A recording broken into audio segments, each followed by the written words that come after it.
കണ്ണൂരിൽ നിന്നും തലശ്ശേരിയിൽ നിന്നും 40 കിലോമീറ്റർ ദൂരെ കിഴക്കാണ് മുഴക്കുന്ന് മൃദംഗശൈലേശ്വരി ക്ഷേത്രം. സ്ഥലനാമം തന്നെ മുഴക്കുന്ന് എന്നാണ്.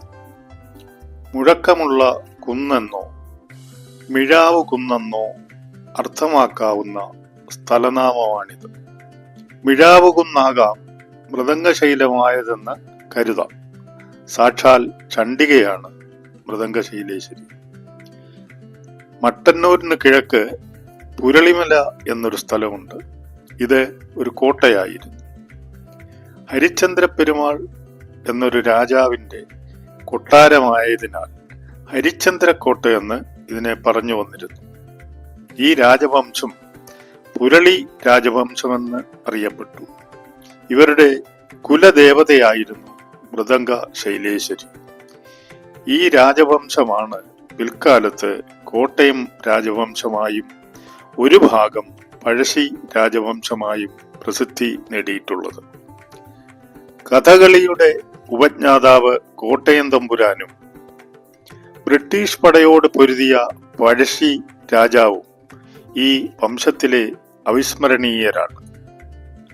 വേണാടിന്റെ രക്ഷയ്ക്കായി ഉമയമ്മ റാണി വിളിച്ചു വരുത്തിയ കേരളവർമ്മയും ഈ കോട്ടയം രാജകുടുംബത്തിലെ ഇളമുറക്കാരനായിരുന്നു. ഉള്ളൂരിന്റെ ഉമാകേരളം മഹാകാവ്യം ഈ ചരിത്ര സംഭവങ്ങളുടെ കാവ്യാഖ്യായികയാണ്. യുദ്ധതന്ത്രത്തിലും ആയുധാഭ്യാസത്തിലും അഗ്രഗണ്യരായിരുന്നു ഇവർ. പുരളീശന്മാർ എന്നും ഇവരെ അറിയപ്പെടുന്നു. മുത്തപ്പന്മാരുടെ അധിവാസ ഭൂമികയും പുരളിമലയാണ്. ചെങ്കലിൽ കെട്ടിയ മനോഹരമായ ക്ഷേത്രത്തിന്റെ ചുമരുകളും ഓടുമേഞ്ഞ മേൽക്കൂരയും കൗതുകം പകരുന്നതാണ്. ശ്രീകോവിൽ ചെമ്പോല പൊതിഞ്ഞിരിക്കുന്നു. ക്ഷേത്രത്തോടനുബന്ധിച്ച് വിശാലമായ ഒരു കുളമുണ്ട്. കഥകളിയിലെ സ്ത്രീവേഷം എങ്ങനെയെന്ന് നിശ്ചയമില്ലാതെ തമ്പുരാൻ ഈ കുളക്കരയിലിരുന്നാണ് ദേവിയെ ധ്യാനിച്ചത്. ധ്യാനിച്ചിരിക്കെ കുളത്തിനു നടുവിൽ ഒരു രൂപം വെള്ളത്തിൽ നിന്നും പ്രത്യക്ഷപ്പെട്ടു.